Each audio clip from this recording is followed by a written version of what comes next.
Have you ever felt that peculiar sensation of being drained, as if invisible tendrils were slowly siphoning the very essence of your being, while those around you seemed to flourish in your presence? This is not paranoia or imagination speaking. This is the awakening recognition of a profound dynamic that exists in the subtle realms of human interaction, where energy moves like currency, traded and transferred through the invisible networks of consciousness that connect us all. You see, there comes a moment in the spiritual journey when the empath, that beautiful soul who has always felt everything so deeply, suddenly realizes that their greatest gift has become their most exploited vulnerability, the very sensitivity that allows you to feel the emotional landscape of others, to offer comfort when they are suffering, to be the lighthouse in their storms, has been turned into a feeding ground for those who have lost touch with their own inner source of light. And this realization, dear friend, is not a tragedy. It is a graduation. Think of it like this. Imagine you have been a garden, rich and fertile, where everyone comes to harvest the fruits of your emotional labor, your understanding, your endless capacity for compassion. For years, perhaps decades, you have believed that this is love, that this is service, that this is what it means to be spiritually evolved. You have given freely, endlessly, thinking that your worth lies in how much you can pour yourself into the empty vessels that surround you. But gardens, no matter how abundant, can become depleted if they are harvested without ever being tended, without ever receiving the nutrients they need to continue flourishing. And you, beautiful soul, have been that garden, giving and giving until you began to wither, until you started questioning why you felt so empty, despite all the love you were supposedly sharing. The irony is devastating and yet illuminating. In your attempt to nurture everyone around you, you have starved the very source that makes such nurturing possible. The challenge with being an empath in a world filled with energy vampires is that the very mechanisms that make you so valuable to others make you vulnerable to exploitation. Your ability to feel what others feel, to immediately tune into their emotional frequency, to respond with such genuine care and concern, creates a magnetic field around you that attracts those who have lost their connection to their own emotional center. These are not necessarily evil people, though some may be quite unconscious about their patterns. Many of them are simply souls who have forgotten how to generate their own emotional stability, their own sense of worth, their own inner light, and so they gravitate toward those who seem to have an abundance of these qualities, seeking to fill their inner emptiness through osmosis rather than through the hard work of inner cultivation. They become emotional parasites not out of malice, but out of a fundamental disconnection from their own capacity to create the internal states they desperately seek from external sources. The awakening begins when you start to notice the patterns, how certain people seem to seek you out specifically when they are in crisis, but disappear when their lives stabilize, how conversations always seem to center around their dramas, their needs, their problems, while your own experiences get pushed to the margins or dismissed entirely, how you leave certain encounters feeling mysteriously depleted, even though nothing overtly negative occurred, how you find yourself constantly in the role of the caretaker, the therapist, the emotional support system, while receiving little genuine reciprocity in return. These are not coincidences. These are the symptoms of energetic imbalance, the signs that you have been unconsciously participating in a system that values your output but not your well-being. You begin to realize that you have been operating like an emotional ATM, always dispensing support but never receiving deposits, slowly draining your reserves while others grow fat on your generosity. What makes this pattern so insidious is how it masquerades as love, as spiritual service, as what good people are supposed to do. Society has conditioned empaths to believe that their value lies in their usefulness to others, that their worth is measured by how much they can give, how much they can endure, how much they can heal in the people around them. This conditioning runs so deep that when you first begin to recognize the exploitation, you might blame yourself. You might think that if you were truly evolved, truly loving, truly spiritual, you would not feel resentment about being constantly drained. You might believe that setting boundaries is selfish, that protecting your energy is unspiritual, that saying no to endless demands makes you a bad person. This is the gaslighting of the empath, the way the culture that benefits from your unlimited giving convinces you that any attempt to value your own well-being is a character flaw rather than a necessity. I want to pause for a moment and ask you directly, when was the first time you realized that your empathy was being used against you? That moment when you understood that your capacity to feel deeply, to care genuinely, to offer your emotional resources freely, had attracted people who saw you not as a whole being worthy of care, but as a source of the emotional nourishment they were unwilling or unable to cultivate within themselves? I know this recognition can feel devastating. It can shake the very foundation of how you understand yourself and your relationships. Suddenly you question every connection, every interaction, wondering who truly sees you and who simply sees what you can provide for them. The loneliness that comes with this awareness can feel overwhelming, as if you must choose between isolation and exploitation, between protecting your energy and expressing your love. I want you to know that this crossroads is sacred. It is the place where spiritual maturity begins, where you learn to distinguish between genuine love and energetic parasitism. Your experience matters. Your journey toward energetic sovereignty is creating waves in the collective consciousness that will help other empaths recognize their own patterns and reclaim their power. And that is why I would like to invite you to share a fragment of your experience in the comments below. You can simply copy this phrase and complete it. I realized people were feeding on my light when, by doing this, you not only validate your own experience, but you also extend a hand to someone else who might be watching this video feeling like they are losing their mind, wondering if they are being too sensitive, questioning whether their intuition can be trusted.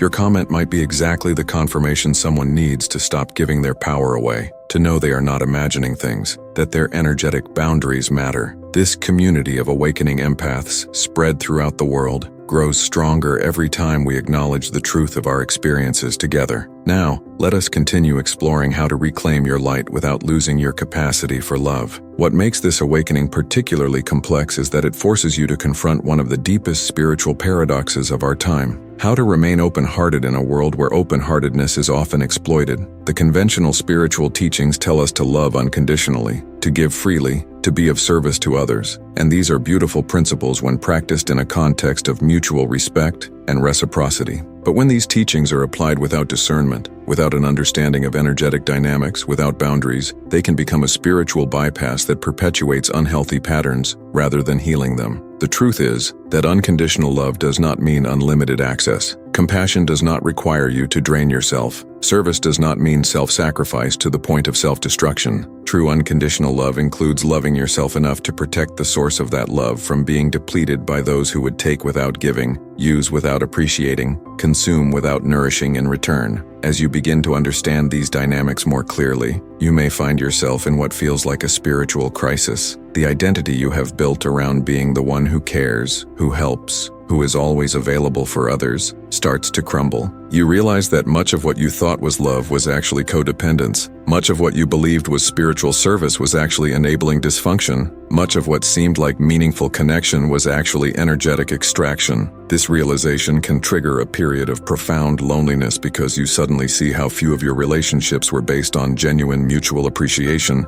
and how many were based on what you could provide. It is like waking up from a dream where you thought you were surrounded by friends, only to discover that most of them were there for the buffet you were providing, not for your company. This awakening can feel like a kind of death, the death of the innocent empath who believed that everyone who sought their light had pure intentions for it. But here is what the journey toward energetic sovereignty teaches you. Setting boundaries is not a rejection of love. It is a requirement for authentic love to flourish. When you stop allowing your energy to be siphoned by those who will not or cannot reciprocate, when you begin to value your own emotional well-being as much as you value others, when you create space between your empathy and your automatic response to fix or rescue, something magical begins to happen. The relationships that were based on extraction naturally fall away, and the relationships that are based on genuine mutual care begin to reveal themselves. You discover that there are people in this world who not only appreciate your sensitivity, but also possess their own emotional center, their own capacity to give as well as receive, their own inner light that does not require your constant tending to keep burning. These relationships feel different. They nourish rather than drain. They expand rather than contract. They honor the sacred exchange of energy rather than creating a one-way flow that leaves you empty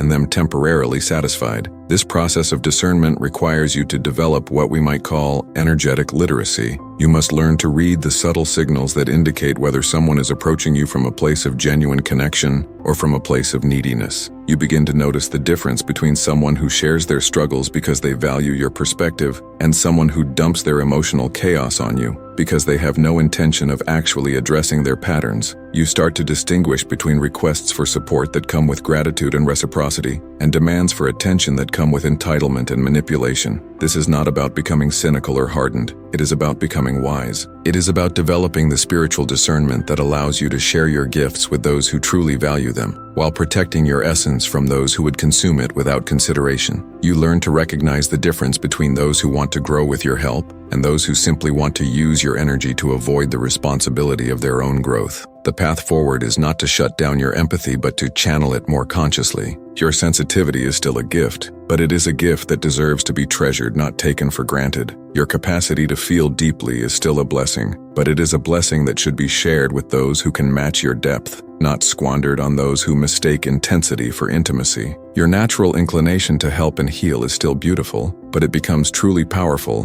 when it is offered from a place of choice rather than compulsion, from a foundation of self-love rather than self-abandonment. When you learn to say no to energetic vampirism, you create space to say yes to authentic communion. When you stop being a bottomless well for others to draw from, you can become a spring that flows naturally, nourishing yourself first, and then offering your overflow to those who appreciate the sacred nature of what you share. This transformation does not diminish your capacity for love. It refines it, purifies it, makes it more potent and more sustainable. This transformation often requires you to disappoint people who have grown accustomed to your unlimited availability. It means setting boundaries with family members who have never learned to regulate their own emotions. It means stepping back from friendships that were built entirely around your role as the emotional caretaker. It means no longer rushing to rescue everyone who cries out for help without first asking whether they are truly seeking healing or simply seeking enablement. And yes, this will trigger reactions. Some people will accuse you of becoming selfish, cold, or spiritually unevolving. They will tell you that the old you was better, kinder, more loving.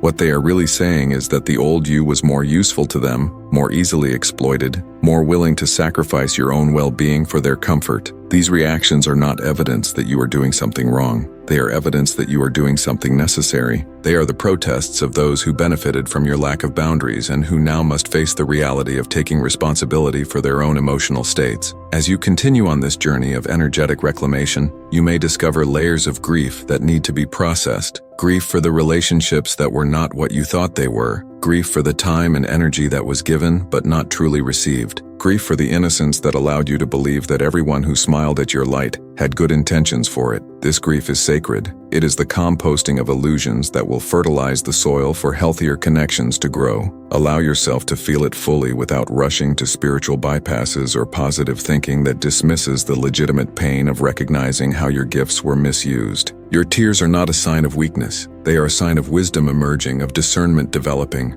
of your inner knowing finally being honored after being ignored for so long. This grief is also a kind of initiation, a passage from naive compassion to wise compassion, from unconscious giving to conscious sharing. What emerges from this process is a new kind of empath, an empath who feels deeply but does not feel responsible for fixing everything they feel. An empath who can offer support without losing themselves in the process. An empath who can say no to energetic demands without feeling guilty. An empath who can love unconditionally while setting very conditional terms for how that love is expressed. An empath who understands that true compassion sometimes looks like allowing others to experience the consequences of their choices rather than constantly rescuing them from those consequences. An empath who knows that their sensitivity is a superpower that requires protection, cultivation, and conscious direction to serve the highest good of all involved. This evolved empath understands that sustainable compassion requires self-compassion, that authentic service requires self-care, that genuine love requires self-love. The world needs empaths who have learned to balance their gift with wisdom, who can offer healing without becoming depleted,